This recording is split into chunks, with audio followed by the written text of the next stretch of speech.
അള്ളാഹുവിൻ്റെ അനുഗ്രഹീതമായി ഈ സദസ്സിൽ വെച്ച് ഒരുമിച്ച് കൂടിയ നാം രണ്ടു കൂട്ടരും, ഞാനും നിങ്ങളും, ഒരു സാങ്കല്പികമായ യാത്ര പോകുന്നു എന്ന് കരുതുക. വളരെ സാങ്കല്പികമായ ഒരു യാത്ര. ആ യാത്രയിൽ ഞാനുമുണ്ട്, നിങ്ങളുമുണ്ട്. നമ്മുടെ ജീവിതവുമായി, ജീവിതയാത്രയുമായി ഏറെ ബന്ധമുള്ള സമാനതയുള്ള മറ്റൊരു യാത്ര. നാം എല്ലാവരും കൂടി ഒരു വാഹനത്തിൽ കയറി.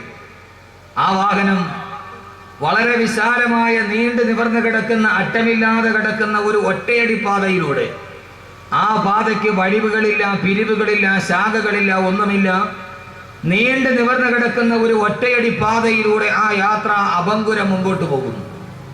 ഈ സദസ്സിൽ കണ്ടുമുട്ടിയ ഞാനും നിങ്ങളുമെല്ലാം ഉണ്ട്. നമ്മുടെ വാഹനം നീണ്ടു നിവർന്നു കിടക്കുന്ന ആ റോഡിലൂടെ അങ്ങ് നേരെ പോവുകയാണ്. കുറെ ഏറെ ദൂരം താണ്ടി നാം കുറെ ഏറെ ദൂരം സഞ്ചരിച്ചു.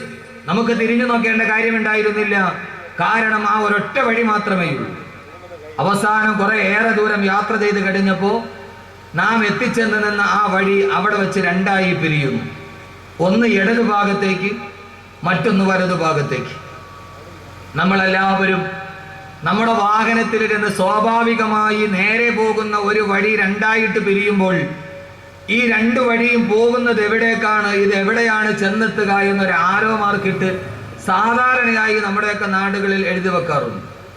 ഇപ്പൊ നമ്മൾ നേരെ സ്റ്റാച്യൂവിൽ പോയാൽ, അല്ലെങ്കിൽ PMG ജംഗ്ഷനിൽ പോയാൽ വലത്തോട്ട് പോയാൽ മ്യൂസിയം, ഇടത്തോട്ട് പോയാൽ പട്ടം വഴി പോകും. ഇങ്ങനെ ഒരു ആരോ മാർക്ക് എഴുതി രണ്ട് സ്ഥലത്തിന്റെ പേര് അവിടെ എഴുതിയിട്ടുണ്ടാവും.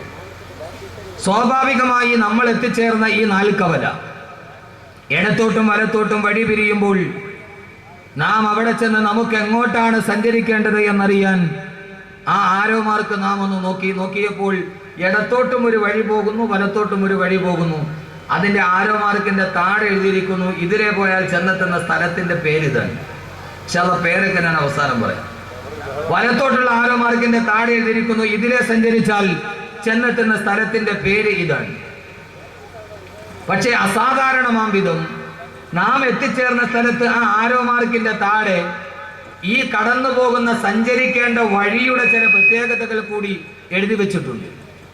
ആളുകൾ നാം എല്ലാവരും വായിച്ചു നോക്കിയപ്പോൾ ആരോ മാർക്കിന്റെ താഴെ എഴുതിയിരിക്കുന്നു, ഇടതേ ഭാഗത്തുള്ള ആരോ മാർക്കിന്റെ താഴെ ഇതിലെ പോയാൽ ഈ വഴി വളരെ സുന്ദരമായ പാതയാണ്.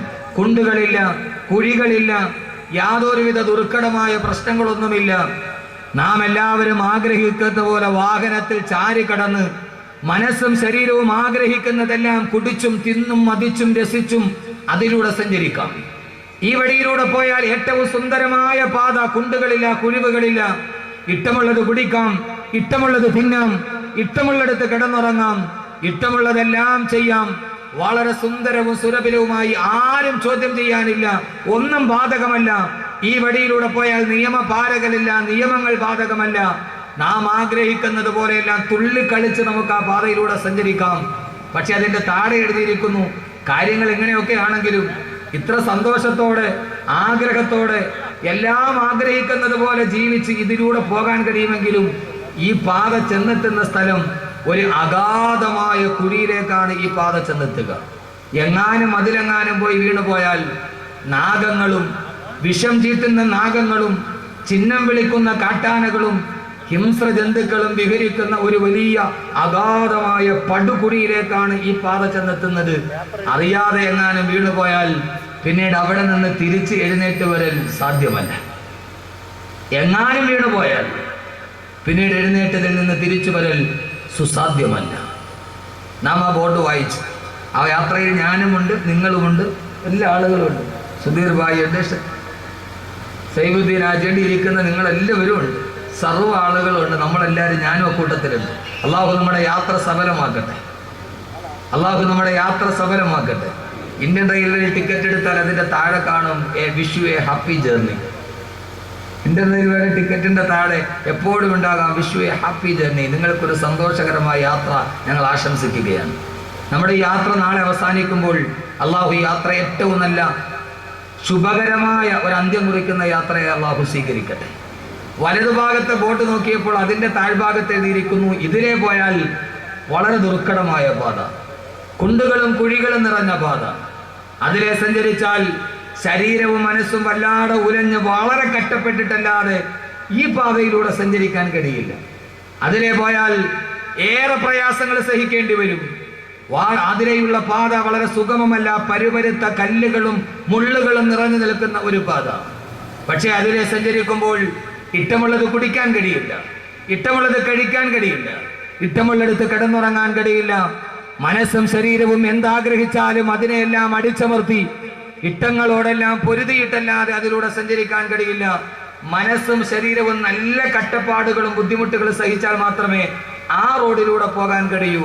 പക്ഷെ അതിന്റെ താഴെ എഴുതിയിരിക്കുന്നു, കാര്യങ്ങൾ ഇങ്ങനെയൊക്കെ ആണെങ്കിലും വളരെ കഷ്ടപ്പാടൊക്കെ സഹിച്ച് ഇഷ്ടമുള്ളതൊക്കെ തിന്നുകയും കുടിക്കുകയും ഒക്കെ ചെയ്യാതെ മനസ്സ് ശരീരമൊക്കെ കഷ്ടപ്പെട്ട് ഈ വലതുഭാഗത്തുള്ള പാതയിലൂടെ യാത്ര ചെയ്താൽ പക്ഷേ ഈ ദുർഘടമായ പാത ചെന്നെത്തുന്ന സ്ഥലം ഒരൊറ്റ ദർശനം കൊണ്ട് തന്നെ. ഇതിന്റെ അവസാനം നമ്മൾ ചെന്നെത്തുന്നത് ഒരൊറ്റ പ്രാവശ്യം കണ്ടാൽ ആ ഒരൊറ്റ ദർശനം കൊണ്ട് അസ്വസ്ഥ ബാധിതമായ മനസ്സിന്റെ എല്ലാ ചിന്തകളും വിട്ടൊഴിഞ്ഞ് ഇതേവരെ കടന്നു വന്ന് അനുഭവിച്ച എല്ലാ കഷ്ടപ്പാടുകളും ഒരൊറ്റ നോട്ടം കൊണ്ട് മറന്നു പോകുന്ന നയനാനന്ദകരമായ രമ്യഹർമ്മങ്ങൾ നിറഞ്ഞു നിൽക്കുന്ന മന്ദമാരുതന്റെ തലോടറിയിട്ട് തത്തിക്കളിക്കുന്ന പൂവുകളും ഉദ്യാനങ്ങളും അതിന്റെ താഴ്ഭാഗത്തു കൂടി സുന്ദരി പെണ്ണിന്റെ കാലിൽ കിടക്കുന്ന വെള്ളിക്കൊലിസ് പോലെ തടം തല്ലി തൊടുകുന്ന കൊച്ചരുവികളും ആ കൊച്ചരുവികളുടെ പ്രാന്തപ്രദേശങ്ങളിലായി കായ്ച്ചു നിൽക്കുന്ന വൃക്ഷങ്ങളും റുമ്മാൻ പഴങ്ങളും ഒക്കെ നിറഞ്ഞ ഒരു സുന്ദരമായ പൂവാടിയിലേക്ക്, ഒരു പുഷ്പോദ്യാനത്തിലേക്കാണ് കടന്നു ചെല്ലുക. അവിടെ എത്തുമ്പോഴേ ഇതേവരെ കഷ്ടപ്പാടുകൾ സഹിച്ചതെല്ലാം ഒരൊറ്റ നിമിഷം കൊണ്ട് മറന്നു പോകും. അത്രയും സുന്ദരമായ ഒരു ഉദ്യാനത്തിലാണ് നിങ്ങൾ ചെന്നെത്തുക. 2 ബോർഡ് നമ്മൾ വായിച്ചു. ഞാനുമുണ്ട്, നിങ്ങളുമുണ്ട്. നമ്മളെല്ലാവരും വളരെ ബുദ്ധിമാന്മാരാണ്. ഞാനൊന്ന് ചോദിക്കട്ടെ, നമ്മൾ എങ്ങോട്ട് തിരിഞ്ഞ് യാത്ര ചെയ്യാനായിരിക്കും തീരുമാനിക്കുക? ചോദ്യം സുലൈമാൻ സ്ട്രീറ്റിൽ ഇവിടെ എത്തിയ ആളുകളോടാണ്, നിങ്ങളോടാണ് ചോദ്യം. ചോദ്യത്തിന് മറുപടി പറഞ്ഞിട്ടാണ് വിഷയം. ആദ്യം നരകം പറയണോ പിന്നെ സ്വർഗം പറയുമോ എന്ന് തീരുമാനിക്കും. എങ്ങോട്ടായിരിക്കും നമ്മൾ യാത്ര ചെയ്യാൻ തീരുമാനിക്കുക? സ്വർഗവും നരകമൊക്കെ വരട്ടെ, ഞാൻ സ്ഥലത്തിന്റെ പേര് പറഞ്ഞില്ലല്ലോ. ഏത് ഭാഗത്തോടെ പോകാനായിരിക്കും നമുക്ക് എളുപ്പം? ഇടത്തോട്ടാണോ വലത്തോട്ടാണോ? വലത്തോട്ട്. എല്ലാവരും കോൺഗ്രസ്സുകാരെ?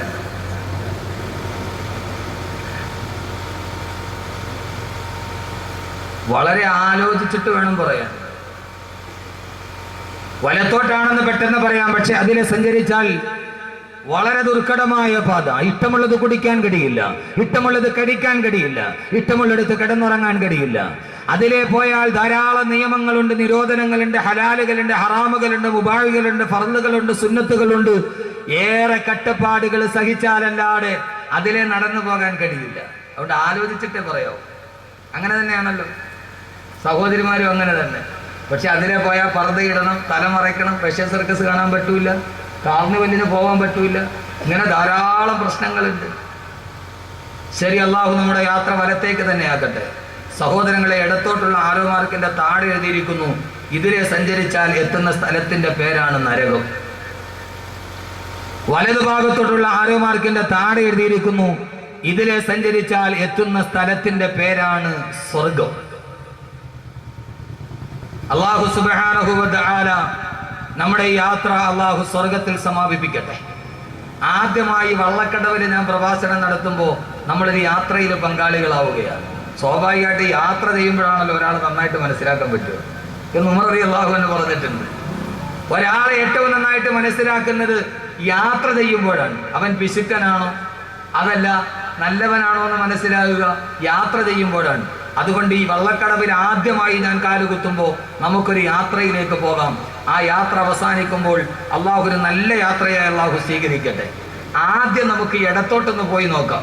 പോയിട്ട് അവിടെ കൊള്ളത്തില്ലെങ്കിൽ, അതല്ല നമുക്കത് കഴിയുന്നില്ലെങ്കിൽ പയ്യെ നമ്മുടെ വാഹനം തിരിച്ചുവിടാൻ നമുക്ക് വലത്തോട്ട് പോകും. ഇന്ന് നമുക്ക് പയ്യെ ഒന്ന് ഇടത്തോട്ട് പോയി നോക്കാം. ഒന്ന് എത്തി നോക്കണമല്ലോ, എന്നാലല്ലേ അറിയാവൂ. നമ്മൾ സാധാരണ നല്ല സാഹസികരാണ്. ഒന്ന് പോയി നോക്കാം. അത് നമുക്ക് കഴിയില്ല എങ്കിൽ, അനുഭവിക്കാൻ കഴിയില്ലെങ്കിൽ, അത് താങ്ങാൻ കഴിയില്ലെങ്കിൽ ഇൻഷാ അല്ലാഹ് നമുക്ക് വലത്തോട്ട് തിരിച്ചു വരാം നാളെ. ഇന്ന് നമ്മൾ ഇടത്തോട്ടാണ് പോകുന്നത്. അല്ലാഹു നമ്മളെ സ്വീകരിക്കണം. പോരെ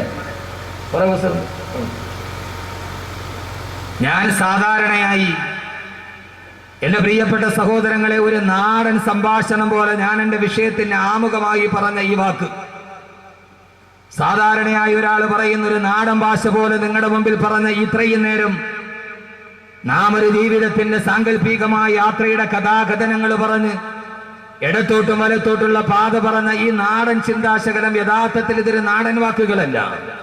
എന്റെ പ്രഭാഷണത്തിന്റെ തുടക്കത്തിൽ ഞാൻ പറഞ്ഞ ഈ വാക്ക് ഏതെങ്കിലും ഒരു നാടൻ വാക്കുകളല്ല. ഇതാരാണെന്നറിയുമോ?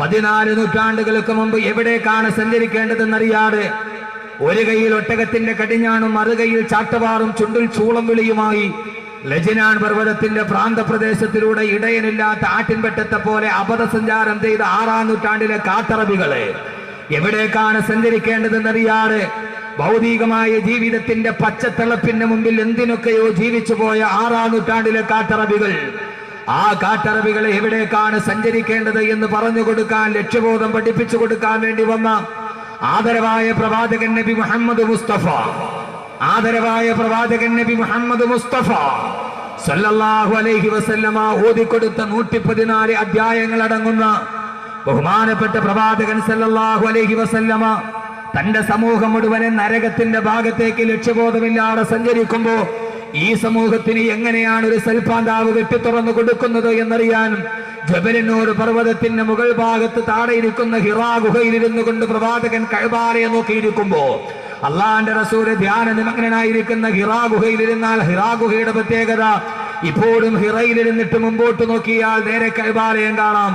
കഅബാലയത്തിന്റെ മത്താഫിന്റെ മുകളിലൂടെ എന്താണ് ചെയ്യേണ്ടതെന്നറിയാതെ എവിടേക്ക് പോകണമെന്നറിയാതെ ആട്ടിൻപറ്റത്തെ പോലെ നടന്നുപോയ തന്റെ ജനതയെ നോക്കി ദുഃഖനിമഗ്നനായിരിക്കുന്ന പ്രവാചകന്റെ മുമ്പിലേക്ക് ഈ സമൂഹത്തെ മുഴുവനും സ്വർഗത്തിന്റെ രാജപാതയിലോട്ട് കടത്തിക്കൊണ്ടുപോകാൻ അള്ളാഹു അവതരിപ്പിച്ച അള്ളാഹുവിന്റെ വിശുദ്ധമായ ഖുർആനിലെ 6666 പരം വരുന്ന സൂക്തങ്ങളിൽ 114 അധ്യായങ്ങളിൽപ്പെട്ട ഒരേ ഒരു അധ്യായമായ സൂറത്ത് ദുഹർ, ആ സൂറത്ത് ദഹറിലെ 2 ആയത്തുകളുടെ അർത്ഥമാണ് ഇതേവരെ നിങ്ങളോട് ഞാൻ പറഞ്ഞത്.